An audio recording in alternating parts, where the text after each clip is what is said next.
I am really tickled because right now I get to talk to someone whom I have admired, whose work I've admired. She's a journalist. Her name is Emerald Robinson. She's the host of a show called The Absolute Truth on Lindell TV. You know how much I love Mike Lindell. Emerald Robinson, thrilled to have you on the program. Welcome. Likewise, it's so good to talk with you, Eric. I feel the same about you. Well, you're very kind, and you have been brave and ahead of the curve on many things. The other day, you posted something on X, which I guess reading it flattered me a little bit because what you said was, and I hadn't thought of this really. So it's interesting that you're on this as you are. You said a lot of the MAGA, quote unquote, MAGA influencers have been silent, and a lot of these people are friends of mine and people that I admire seriously, but that some of them have been silent on certain issues, certain hot button issues which you and which I take to be as important as it gets for saving America from death. Not overstating things, folks. There's no hyperbole here. Okay, what are those issues? Well, of course, it's the electronic voting machines for one. Well, I was just going to answer that question Oh. and then ask you to comment on it. But you mentioned, yes, the stolen election. How many MAGA influencers didn't want to get into whether the election was stolen? And from the beginning, I had the opinion, wait a minute. If I think the election was stolen, forget about it if it was stolen. If I think it might have been stolen, I have a moral obligation to talk about it and to ask everyone to get to the bottom of it, because you can't have an America unless you talk about that. A lot of folks didn't want to talk about that. Whether the vaccines were harmful, a huge issue that a lot of people said, well, we don't get into that. Whether COVID was, created in a lab, was a bioweapon created by the communist Chinese, whether January 6th was an inside job, a Fedsurrection. A lot of these issues, people that we would consider allies in the war, we're silent about them. You have been the opposite of silent. I have tried to speak about them, and those are just a few. But let's start there.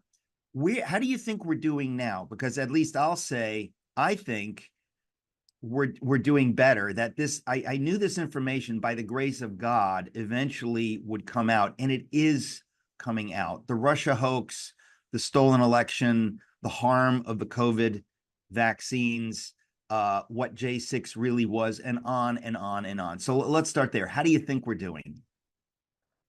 Well, you're right in that more people are willing to speak out, right? Which is a good thing. I'm glad that more voices are talking about these issues as far as electronic voting machines, the origins of COVID, the problems with the vaccines. I think the problems with the vaccines for a long time was very taboo because people were worried about the fact that it was done via Operation Warp Speed under the first Trump administration. The mandates weren't, let's be clear on that, but the development of the jabs. But here's my thing, Eric. They're talking about it because it's safe to do so. I don't think people suddenly got more courageous, perhaps, or that they, sorry, sometimes I worked in newsrooms, so grown a pair. I think that it's just a little bit safer and it's not so taboo anymore. But I'm glad that it's not so taboo, that there's been more information come out. And a lot of that is due to people like you, right, refusing to back down and just keeping the drumbeat of this is a problem. We're going to lose our constitutional republic if we don't investigate what happened in 2020, because it's obvious that there was blatant cheating, right? And we now know more. And if we don't talk about the COVID mandates or where it came from, and a lot of people with the COVID vaccines with the COVID origins are scared to really dive into the COVID origins, not because as it relates to China, because we're, on the right at least, we're a little more comfortable about talking about CCP infiltration and their unrestricted warfare than, say, the left, right? But because it implicates our own government. Dr. Fauci, Dr. Ralph Baric, and the kind of gain of function we've been funding. So I think that's where people get uncomfortable, and perhaps because of our own bio warfare efforts and our own bioweapons program. But in saying that, I'm glad that people are getting more comfortable, because the average person who doesn't follow these niche topics as closely as you and I do are getting an opportunity to hear more about it. And I think that's only going to increase in coming days as it relates particularly to the stolen election in 2020 and how our elections have been problematic for years before that.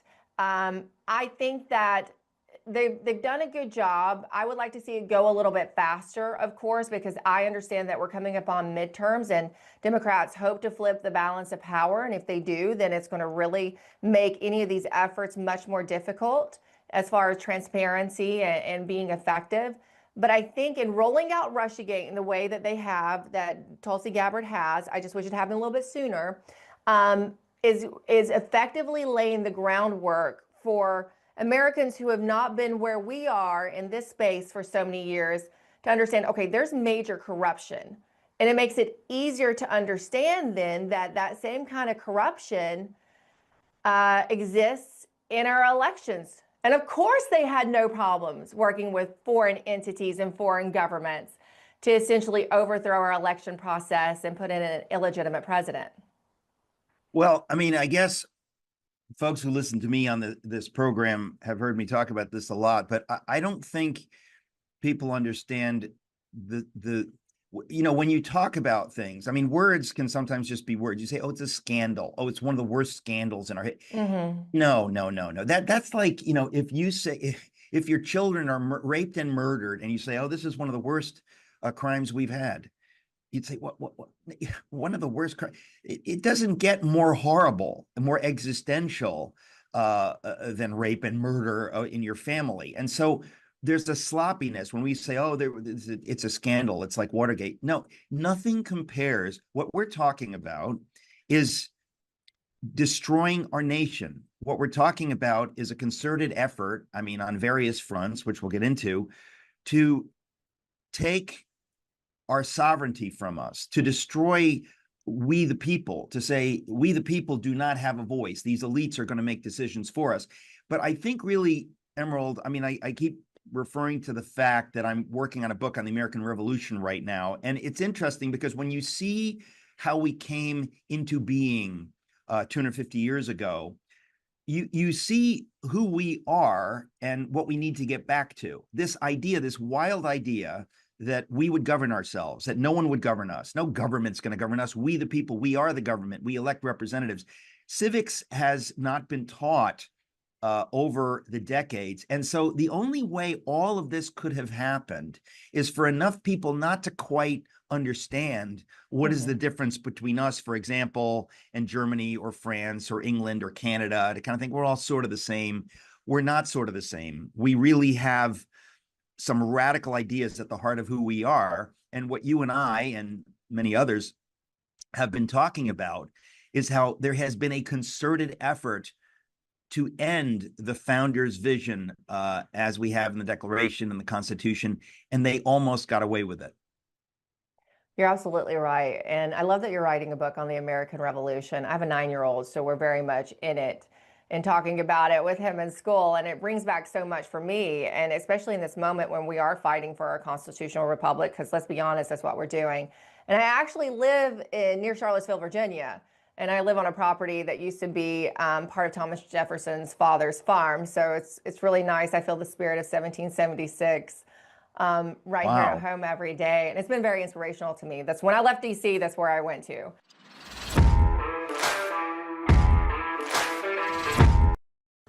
With everybody talking about making America healthy again, I thought today'd be a great day to talk to all my fellow patriots about the importance of making your homes healthy again. Well, we have proudly partnered with airwaterhealing.com and their revolutionary whole home air purification system. The V3 from Air Water Healing does 3,000 square feet of purification. It eliminates dust, mold, viruses, and odors. But here's the part I love. They require no filters to ever be changed and virtually no maintenance. Whether you suffer from asthma, allergies, seasonal bronchitis, or just want to protect your family from the flu or even greater threats, don't wait to get your V3 from airwaterhealing.com today. Use code Lindell for 20% off in savings and free shipping. That's promo code Lindell at airwaterhealing.com.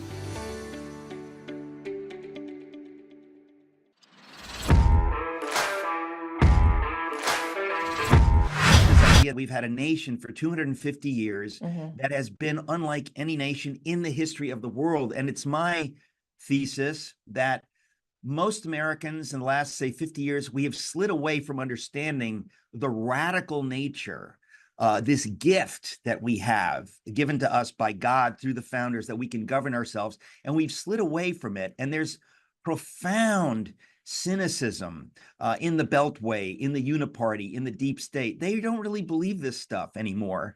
And so I think many Americans are waking up to it. And all these issues that you and I and others have been talking about are at the heart of it. Can we actually have an election? So I want to talk to you about all of this, but I want to ask you, where do you think we are now? But first, let me ask you, how do you feel? Because I know that on X, you've been very vocal saying that, people haven't been doing enough. Where are the arrests? How do you feel about where we are with that right now, as of today, Tuesday, August 5th? As of today, Tuesday, August 5th, there are still no arrests. Now, I am hearing that could change very soon, but that's what we have to have in order to have accountability. Because as you said, we're losing our constitutional republic, and it's been decades in the making. It was on purpose to distract people from paying attention to the civic process and make sure they weren't educated about our civic process, right? As foreign governments bribed some of our key officials, infiltrated our institutions, and permeated the very heart of our constitutional republic. So we have to have actual arrests. I will say, on what I can say, there are some really good moves going on behind the scenes. I just don't think it's happening fast enough. I'll just point to some public statements, say from General Michael Flynn, who did note that there is a report, an extensive intelligence community report that looks into the 2020 election. But not just that, it looks into what happened in the 2020 election, but also how they did it and how it's been happening in other elections. It's extensive. And there was a fight in the intelligence community over what to put in it, as we saw with the report that Ratcliffe did back in 2021, right, related to Chinese interference in the election then. He didn't put everything that was supposed to be in there because there was a fight about it in the IC. There's been something similar. But from what I've heard, everything has been left in that report for President Trump. And even President Trump himself said recently that people will get to find out more, that they will see more, and that there will be some public disclosures. So that's movement in the right direction, because the intelligence on this is so deep and detailed, and people didn't really know how our elections were being run, okay? And it doesn't look good for our intelligence community. So what people are about to find out, Eric, is that America's voting machines are rigged by foreign governments. They're going to find out that the FBI and the CIA didn't just not do anything about it, but they suppressed and prosecuted anyone who stopped the rigging of the machines or tried to tell people what is going on. You're about to find out that Venezuelan narco-terrorists essentially own our voting machines. And I'm going to tell you some breaking news that happened on that front. Because I know that sounds so out of left field. It sounds like it's so crazy. But let me point you to the Southern District of Florida, where yesterday in the Miami Herald, a story broke that the feds down there in the Southern District of Florida that are prosecuting the Smartmatic bribery case that relates to the Philippines added a filing. And in this filing, they said that one of the 4 Smartmatic executives, this is the voting machine company that originated under Chavez in Venezuela, that then got sold in, the software got sold and purchased. There's all these, acquisitions that happened. that relates to Dominion, Sequoia, ES&S, all the voting machines, right, somehow have touched each other. One of the 4 executives that have already been indicted, in a filing yesterday, they added that this executive had bribed the top election official in Venezuela by giving her a house with a pool in order to try to massage the relationship after the rigged 2017 election in Venezuela. Okay, these people were living in Davie, Florida. There is so much cross-pollination between Smartmatic voting machines and these people and the other voting machine companies in our elections here in the United States. And key figures in our political operations here in our own country. There are people at the very highest level that have been bribed and corrupted by foreign governments. Can And you that name names? is I mean, that's a big thing when you say that, and I don't doubt it at all. But are you at Yeah. liberty to name names? I can't at this point, but that will come out in the next couple months, I believe. But can you tell us when you say at the top levels, you're talking about governors of states? I'm talking more like State Departments, some influential donors, things like that. Okay, so Emerald, does it get bigger than this? I don't think it does. No. And it's not just our country, Eric, and I think that's why such the caution, right?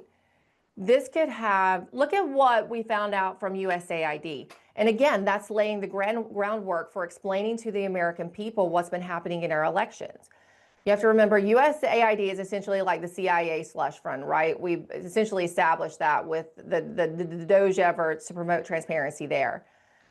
USAID was paying to put Smartmatic voting technology in countries like Bosnia and Herzegovina, the Philippines, right? The Philippines, where this case from the Southern District of Florida relates to, and President Trump. Nobody really caught this. I'm playing this on my show today at noon and 8, The Absolute Truth at 8 p.m. on LindellTV.com. When President Trump met with the president of the Philippines a couple weeks ago in the Oval Office, he brought up the rigged elections. He tied it to to Russiagate. And he looked at that president from the Philippines and he's like, he knows a little something about dirty countries or something to that effect and rigged elections. That was very pointed. President Trump's well aware of what Smartmatic did in the Philippines. It doesn't go any deeper. It doesn't get any bigger than this, Eric, because it relates to everything else that happens in our government, right? Why we get mass invasions of terrorists, right, and bad actors, Tren de Aragua, Iranian terrorists, with the border that Biden opened up. That would have never been opened if there hadn't been a rigged election. It comes down to everything we see with the spending, the massive spending, right? It all goes back to not having secure elections. Well, look, we know, infiltration. I mean, on the one hand, it's complicated. On the other hand, it's simple. There are enemies of our country. There are people out there, many of them within our own government. They are globalists. They will ally themselves with Muslim terrorists. They will ally themselves with communist Chinese. They are simply, they'll ally themselves with whomever in order to end American sovereignty. Again, the idea that there is a nation of people where we govern ourselves, where we're a beacon of liberty to the world. There are people that are enemies of that. So I guess the first question is, why are they enemies of that? In other words, why are there people within our deep state who would ally themselves with our enemies against the founders' vision of America, against America itself, really? Well, there's a couple of reasons. First, of course, is money. You have to understand that you got cartel and CCP money being flooded to these people via NGOs or other indirect bribes. And then there is just ideological. Some of these people were indoctrinated and flipped, whether it was in, their educational institution or just along the way as they worked in certain countries and worked in intelligence. It's very odd to me, and I don't understand it because I am a red, white, and blue bleeding patriot. You know what I mean? Absolutely love America. I can't imagine being seduced by another government, but it's interesting. I'll see some people, operatives who spend a lot of time in, say, China, communist China, and you would think, what on earth would be seductive about communist China? But because they come from more of an elitist mindset, they come back and say, wow, there's no crime. There's so much control. So something has happened in the last 4 or 5 years where a lot of folks, you and me and Mike Lindell and people said, wait a minute. The horror, which we're sort of talking about a little bit, is how there are many people who agreed with us on a lot of stuff, but they weren't willing to go there. I remember I was at an event and Mike Pompeo was at the event. And as far as I knew, Mike Pompeo, like Mike Pence, Christian brother. And I asked him pretty gingerly, I didn't want to put him too much on the spot, but give him an opportunity. And I said something along the lines of, there are a lot of Americans who have serious doubts about the election that we just had. And I asked the question, how can you have a nation when we, the people, aren't actually sure whether we're governing ourselves? Isn't this an existential crisis? And I'm sorry to say his answer was so diplomatic. He clearly didn't want to be on the record as even implying that, yes, maybe the election was stolen. That's when, about 5 years ago, I thought, oh, the problem really is bigger than I thought, because here we have somebody who was in the first Trump administration, somebody who is very public about his Christian faith, who is giving what I read as absolutely the wrong answer. And that's when I began, to understand the depth of the horror. And I know I'm certainly behind you and others in figuring it out. I don't think you're that far behind. I mean, I of course started realizing, particularly with Mike Pence, that he wasn't the person he portrayed himself, because I was there on the White House grounds, right? No one else would have seen that. But being there, interacting with his staff, seeing exactly who his staff was, like Josh Pitcock, who was married to his first chief of staff, who was married to Catherine Seaman, who worked directly for Peter Strzok.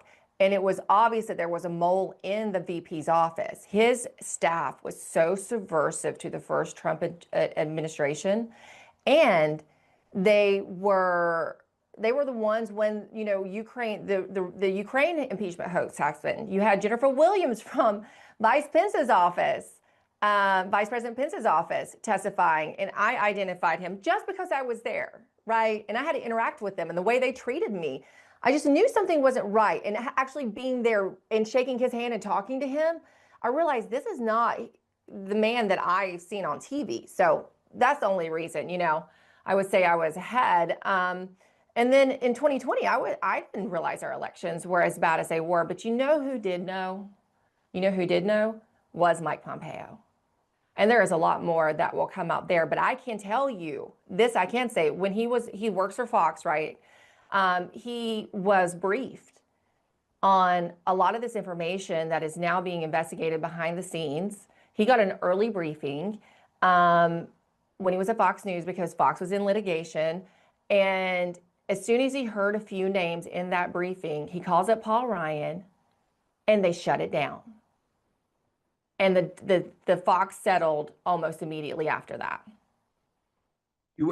Say this again so I'm clear. You're saying that when Mike Pompeo got what information? I wasn't information on the 2020 election and how it was stolen, and the actors involved, and the apparatus that exist to allow for the steal in 2020. He was briefed by certain people, and he listened, and then he heard a few names that were involved in the briefing. And he made a call to Paul Ryan, and then they shut down the briefing, and then Fox News settled their lawsuit pretty quickly after that with the voting machine company. This is heavy stuff. Yeah. But let's remind ourselves where we are, I knew, because of my faith in the God of the Bible, that if you do the right thing, in the end, the truth comes out. Reality wins over fantasy and lies. And we are finally getting there. I think that when Trump was miraculously saved from death, it was a sign to everybody. It's like God has chosen to deliver us. We deserve to go into the abyss, to the ash heap of history, but God, that's not God's will for America. And so I have hope, and a lot of the things that have been coming out have given me hope. Mhm. Do you have a sense that we're going to get more information about what actually happened on January 6th, for example? I think so. I think it's the Russiagate, then I think it's elections, and then I think we will get to January 6th because you're kind of doing it in order of what happened, right? You're laying it all out from 2016, and January 6th is sort of the last piece of that. And to speak about the hope, because I think sometimes, yes, it can get very heavy, and I'm often accused of that because I just lay it out there like it is. But I do that because I have faith in God, right? And I do believe ultimately all things work for our good. And I believe that He calls us to speak the truth. And that's what has helped me persist through all of this, through, getting canceled and everything. Because at the end, I can only do what God allows me to do. And I was talking to an operative who is someone that I respect. He's a good American, amazing American, deserves the Medal of Freedom. Probably will never get it, but deserves it. And has worked on a lot of this. And I asked him, I said, how do you think this is going to turn out? Because if it doesn't turn out well, right, it's going to be really bad for some people, really bad. It's bad for America in general, but it's going to be really bad for the people who were willing to speak out and who tried to raise the red flag, who conducted investigations, et cetera. And he said, you know what? We're going to win. I know it. We're going to win. He said, we're on the right track. So that is very hopeful. I think that as part of healing our constitutional republic, there has to be a reckoning for January 6th. These people are still struggling. So many of them, they haven't been made whole, right? Their lives were utterly destroyed. Many lost their families. Marriages were destroyed. They're not getting those back, many of them. It's hard to get jobs still.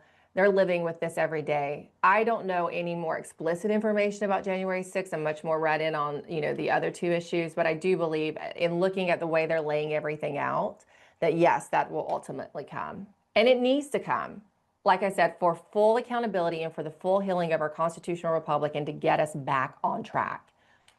Well, it's interesting because part of what's involved is we need revival in America. Apart from God, you don't get America to begin with. Again, because I'm writing this book on the revolution. I mean, I've always known this, or I've known this for quite a while, but I'm seeing it in detail that without a quorum of significant Christians like John Adams at the top of the list, you do not get America. You cannot have a free constitutional republic, self-governing as we have had it, without at its heart devoted Christians. Now, you cannot mandate or legislate Christian faith, but if you don't have Christian faith, you can't have all this other stuff. So going forward, there's a lot that has to happen. I mean, it's not just about, revealing the evil. You have to have people who understand what is the good, how our country is supposed to work, what is God's will for us in governing ourselves, and all of that kind of stuff.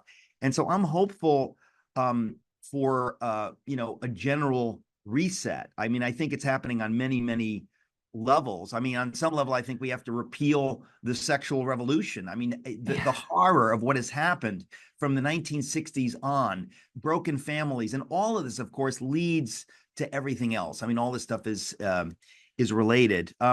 Let's just talk for a moment about the Russia hoax, because that's where it starts, right? What happened with Hillary Clinton's campaign and Obama doing what they did in 2016 most Americans, including most conservatives and most Trump lovers, still don't understand the magnitude of it. They say this is one of the worst scandals in our. Are you kidding me? This is like putting a bullet in the head of Uncle Sam. Yeah. This is the murder of America by elites who clearly hate the idea of the founders' vision of America. They've got some other idea, but the magnitude of it absolutely staggers me. And I guess I want to say that I don't believe people are prepared for what is going to come out. I mean, when you see some of these people being arrested and I think there are a lot of people that they're not prepared. And I think the mainstream media is going to melt down. They're in the process. They're beginning to melt down because truly, truly, they cannot handle the truth. They're going to freak out. I don't know what they're going to do. Well, they know they're complicit in telling the lie. I sat in those rooms. We all knew what was going on. Some people, there are very few people in that room that were just dumb. Let's take the White House press corps, for example. Just that group of people, which is supposed to be the elite of Washington press, right? Political press. I mean, there's a few of them that are dumb enough to buy into it, that are just so ideologically, and just not bright. I mean, maybe 30% of them, okay? It's a pretty small percentage, 20 to 30%. The rest of them, Eric, saw everything I saw, and they made their choices, whether it was because they were ideologically Marxist. There's many of those in that group, sure. Or if it was just ambition, and they knew that's what it would take to get ahead and get the network contract, because I had a couple of them explicitly tell me that themselves. And they would say, look, you're never going to get on, first it was CBS. And I said, well, I don't care. I don't want to be on CBS. This was when I was at OAN. And then when I moved to Newsmax, I said, well, you're never going to get Fox asking those questions.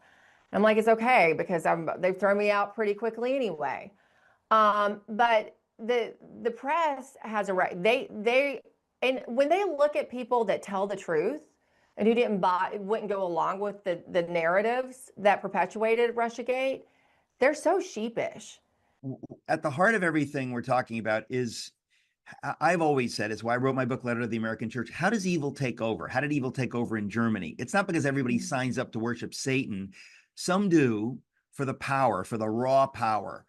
Others are just willing to look the other way. Others are willing to say, well, you know what? I'm not going to speak up right now. I had a pastor, I'll never forget this. I won't mention his name, but I remember a significant pastor with a big radio program saying, boasting almost like, well, I didn't speak up about the stuff that could get me canceled, the stuff that you, Emerald, and I have talked about a lot, because I wanted to, have the freedom to keep preaching the gospel, or whatever garbage excuse. I mean, honestly, it's like, I'm going to avoid the truth. I don't want to take a position on slavery so I can keep talking about Jesus. Well, I think if you're talking about Jesus and slavery is an issue and you're not talking about it, you're not talking about Jesus. I don't know what Jesus you're talking about, what fake Jesus you're talking about, but that's kind of always the issue. And so you were just talking about how people in the mainstream media, but this includes Fox.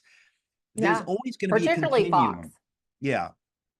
Well, there's always going to be a continuum of people willing to, I mean, Fox has been virtually silent on whether the election was stolen, which staggers me. It's as basic as it gets in terms of journalism. Whether J6 was an inside job, unfortunately, they're not talking about that. The COVID thing, silence, this is the time in which we're living. We're just a handful of people, and you've been one of the bravest souls, God bless you, talking about this kind of stuff. Naomi Wolf has been brave. There have been a number of people that have been brave, but it is interesting, finally, by the grace of God, to see some of the truth coming out. To get back to this concept, I am hopeful. I'm genuinely hopeful of what I see day by day happening. I'm hopeful too, but I'm very hopeful, but we can't rest. And I do believe in the power of prayer. And if you're wanting to know how to pray that they can absolutely root out these infiltrators, right? Here's what I'm encouraged by. Because, I talk to a lot of grassroots people. I talk to people in every state about what they're doing. And that was what I wanted, one particular area of focus I wanted to hone in on when I started The Absolute Truth, because there's such a, myopic focus on national politics in our world. And really, if we're going to get back to what we were talking about, the roots of our constitutional republic and the ideas of our founding fathers, it's at the local level, right? So I'm encouraged by what I'm seeing at the local level because people were not as engaged prior to 2020, right? After they had their rights taken away for COVID and then they realized the election were stolen and they got activated. So that's been a great move in a positive direction. I still see that ongoing, more people involved at the local level. We have a big problem though with our our federal government, with our federal agencies, particularly going back to Russiagate. When you're looking at the CIA, I had been hearing from multiple sources, John Brennan still essentially has operational control because he put so many of these people in place, right? They know they're fealty to him. They're loyal to him. So that's a problem this administration faces. And I can tell you that with trying to create these intelligence products, how much pushback, how difficult it's been because, certain entities in Intel don't want to be identified as bad actors or participants in any of this.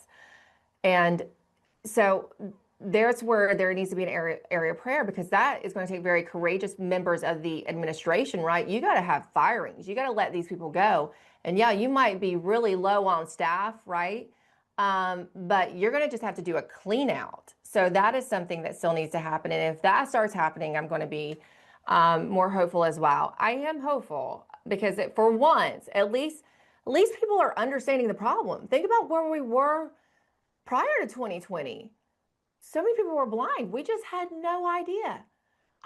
Even working every single day in DC, whether it was at the White House or in Congress or at the agencies, I didn't even know how bad it was. And I was more awake than a lot of the, conservative journalists. I wasn't practicing, access journalism. So I saw it for what it was more than others. And I didn't know how bad it was. So just at least the awakening, the awareness of what is in front of us and the problems that we face is a move in the right direction. And I do believe that Donald Trump totally understands.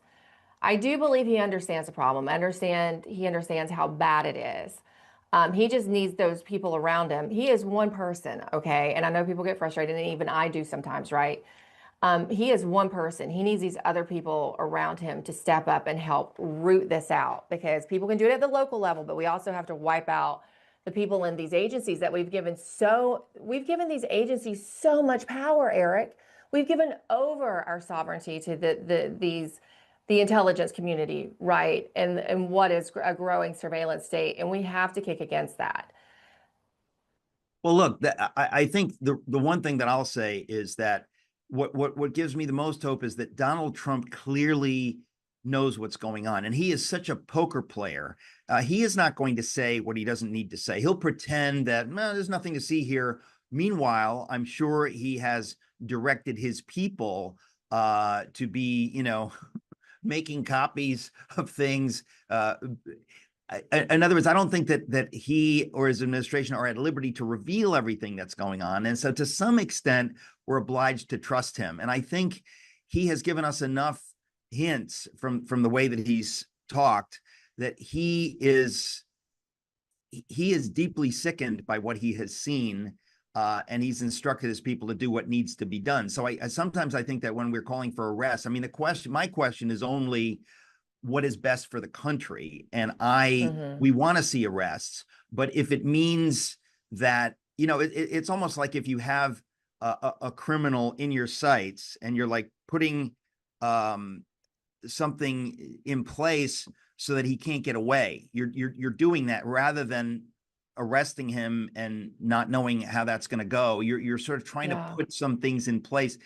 It's my sense that Trump is doing that. At the same time, if it weren't for you and others holding the administration's feet to the fire and saying we want arrests and on and on and on and on, I think both are important. So I'm not too concerned that Trump is, he's not the man he was in 2016. Let's be clear about that. I think they put him through hell, and he's been making notes, taking names, and he is now doing what I think needs to be done. That's my thesis. He does. I think he knows. I think he's trying to do what needs to be done. I just worry that as in the first administration, there were people who will try to talk him out of doing it.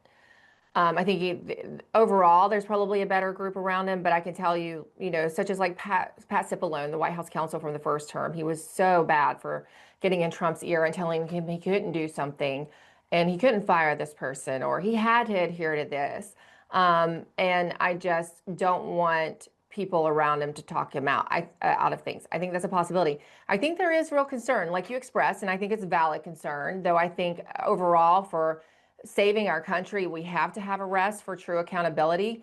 But there is a concern, I know this, that it will be so overwhelming that it will stir up some kind of unrest, or, that because there are global implications, that there could be fall of governments.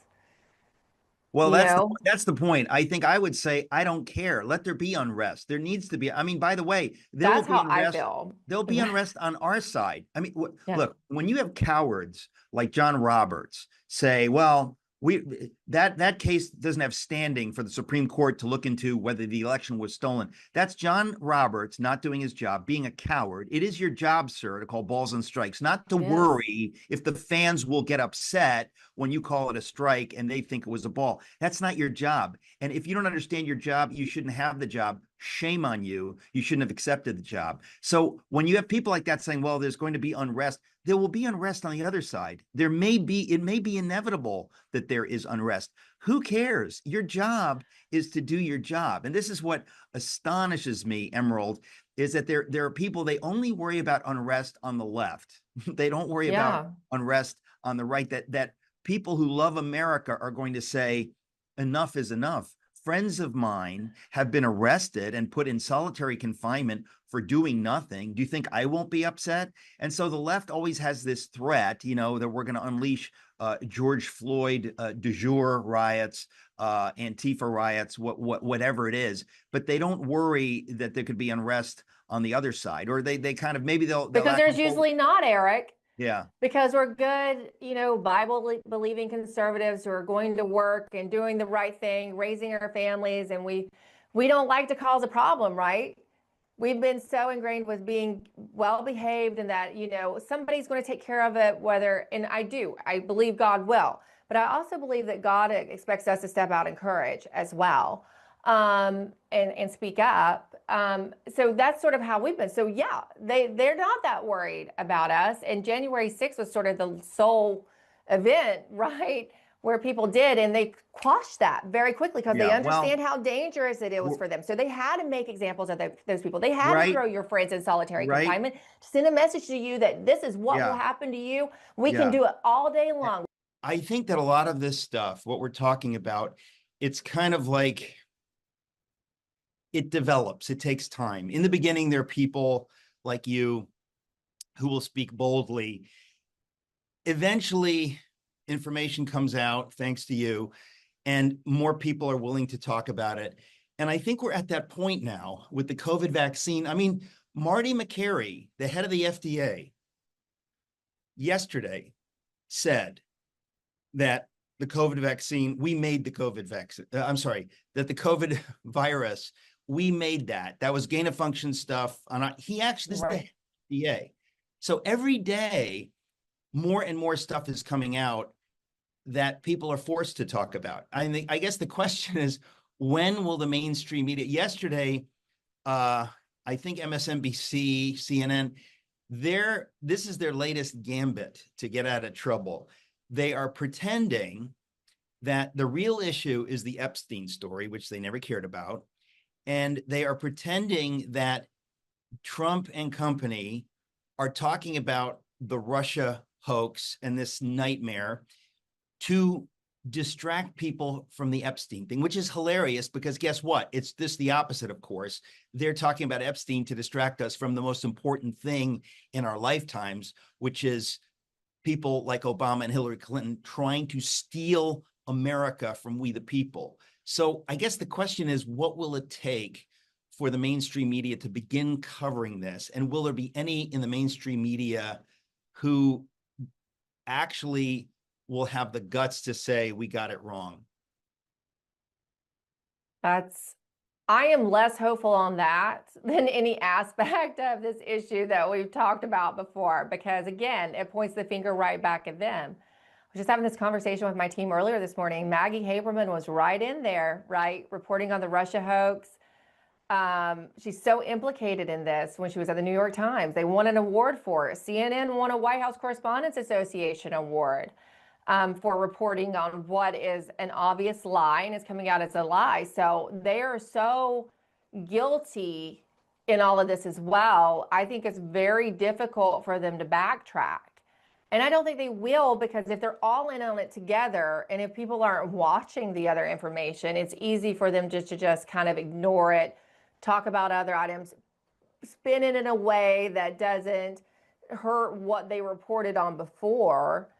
But, you know, I don't know. They're now saying tariffs are good, or at least being effective. So that's a step for them. That's a big step. But I just can't see them doing it, because they're so guilty. They're guilty parties in the Russia hoax, and basically participated in a coup, right? Because it took the media to conduct the coup. Well, listen, I mean, I think what I really believe is that we're seeing a cultural earthquake. And in the cultural earthquake, all of these institutions that we took for granted are dying. It's like when Jesus cursed the fig tree, you're dead. No fruit, you're dead. So now you can wither, you'll take time withering, but you're dead. I really think that the mainstream media is dead, that they're clinging to something. They have no other choice. They see no way out. I think the Ivy League institutions are dead. Their brands are dying. The New York Times is dying. I mean, for Maggie Haberman to be above the fold day after day, you know, printing propaganda, nonsense, lies, in the end, it catches up with you. It may not catch up with them in the way that we would like exactly, but I just think that there has been a dramatic shift, and they're in a death spiral. They don't know how to get out of it. There's no way for them to get out of it. The one way to get out of it, of course, would be to repent, to acknowledge that you were wrong. But, you know, I'm sure someone will do that, but most of them will never do that. So they're just going to go down with the ship, and Well, if they did it, it would be like what Jake Tapper is out doing right now as he pitches his book, right? He's out there and going on even conservative outlets and I don't think they're being hard enough on him. Jake Tapper wouldn't come on my show, but selling his book, where he sort of says, oh, well, you know, yes, Biden's senile. And, you know, now we can say it. We didn't really know. We sort of knew, but the White House was keeping it from us. The White House was keeping Biden from us. And so they're now doing they're rewriting history. So that's what we have to watch for them to do, is that in this, they won't ever admit they were wrong. They will never tell the story in its entirety, honestly, but they will, as they're doing with the Biden his you know, mental senility. They will now spin it as a rewrite in history. Well, we didn't really engage in it. We were fooled because the White House hoodwinked us.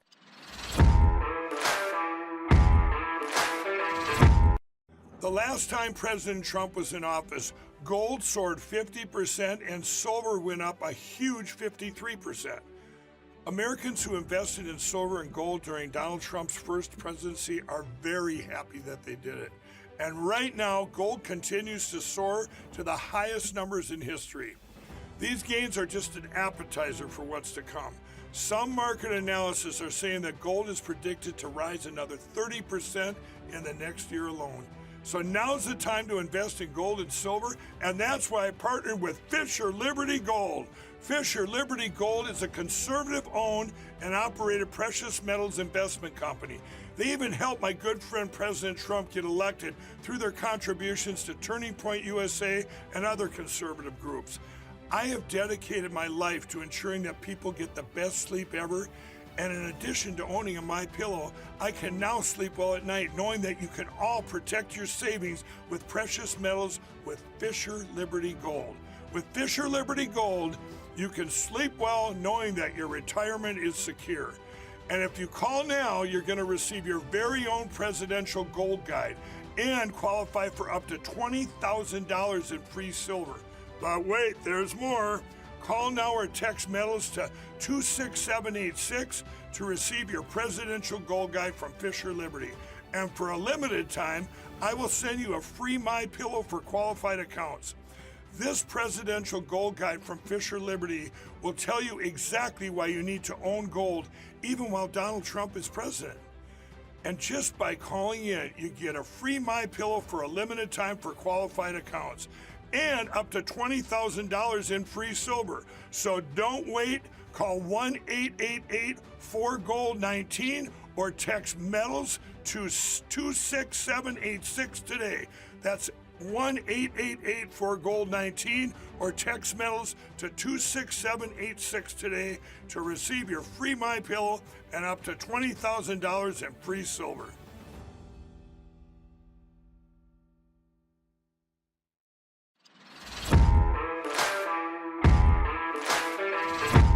I did go to school for journalism. I first started journalism, though, covering entertainment news, cars, lifestyle, and then I got into science and tech, but that brought me to DC. I didn't originally aspire to be a political or investigative journalist. It found me, and God just kind of put me there. So I was working in DC in science and tech, and then I got to meeting some of the economists, and then I moved into more economic policy. I did some work with Heritage and Cato. I've learned a lot since then on markets. Then I was there, I fell in love, I was stuck in DC, and I figured, well, I'll just get a job because apparently I just thought it was so easy. And I did. I knew One American News back from my days in Los Angeles because they had a lifestyle brand there, a lifestyle channel. So I applied for their weekend correspondent, and then it was just like a fish in water.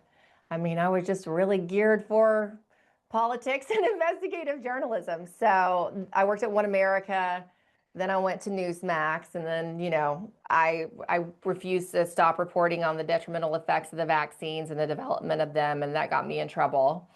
And so Newsmax didn't renew my contract, and I thought, well, I'm going to go and I'm going to do some writing for my Substack, which is at MLindellTV, and do my analysis and commentary and in-depth investigations there. And then about 2 days later, Mike Lindell called me. And he's like, I want you to join my network. Let's make it happen. And I'd never talked to Mike before, but it was funny because remember, he used to go on Newsmax all the time. And when he went on there and he talked about the voting machines one day after they'd been served notice from Dominion, they pulled Mike off air, and I was appalled at the way they did it. The anchor just was so rude. And I'm like, oh my goodness, this is the pillow guy. Everybody loves him. And he's right. What are you doing? He's actually right. And so I just tweeted, I'm going to have to buy a lot more MyPillows. I never knew I'd be working for him, but Mike is such a joy to work for. He is just such a, like you see is how he really is. And when you said how you believed, how God saving Trump in that assassination attempt in Butler just showed that God's hand was on all of this. That's how I feel every day working for Mike Lindell. Mike's faith, God honors Mike's faith, and he's being vindicated on a daily basis at this point because he refused to back down from the truth. And it's wonderful to see and be a part of. And I can tell you, Eric, no one has allowed me more journalistic freedom than Mike Lindell. He's the real deal. He's a hero. He is. I absolutely love him. He's just a kind, wonderful, brave person. Let me ask you also, Emerald, was there a point in your life where you came to faith, or were you just raised that way? When did it become important to you? I was raised that way. I grew up in a holler in Virginia beside the coal mines. My daddy did actually become a pastor of a tiny church that was just across the field from, from our house. So I was a preacher's daughter. My whole family is just the most God-fearing prayer warriors you will ever meet. And that's, I feel their prayers behind me with everything that I do, and, gives me courage and strength as I do what I do, because it can be tough, as you know. But I will say that I went out, I moved to LA, I kind of stepped away from it a little bit. I wasn't as where I needed to be in my walk with Christ, but through seeing the world, it deepened my faith. Then I rededicate myself, become deeper in my walk with Christ. And that happened as I was also moving to DC. And let me tell you, Eric, working in political journalism and in Congress in DC, I saw the true battle, the spiritual battle that it is, that doesn't really often get covered, right? Because it's a spiritual battle as well. And there's so many spiritual, it really deepened my faith and made my walk with God even stronger through everything I've been through in my work. And I met a wonderful man who's a God-fearing Christian. And yeah, with just every trial we've been through with my work has just increased our faith, because God has sustained us and made a way, and it's been amazing. And this is what I'll tell people. I wasn't the likely person to end up in the White House press corps. A lot of those women have, particularly the women have like backgrounds from Harvard or, those Ivy League schools that are losing their luster based on what we know now. And I felt intimidated, but I can tell you that that's God put me there, and he put me there for a reason. And I've always seen it that way in my work. And when he's finished with it, I'll be finished. I thought I was, but then Mike Lindell called. I'll let you go, Emerald. Just so grateful to you for your time. People should check you out, of course, on the Absolute Truth, LindellTV.com. Give my love to Mike Lindell. Thank you so much, Emerald. I will. Yeah, the whole crew at Lindell TV loves you too, Eric. And when I said I was doing your show, it was a chorus of, "Oh, we love Eric. We love Eric." So we feel the same about you. Thanks for having me. My pleasure. Thank you.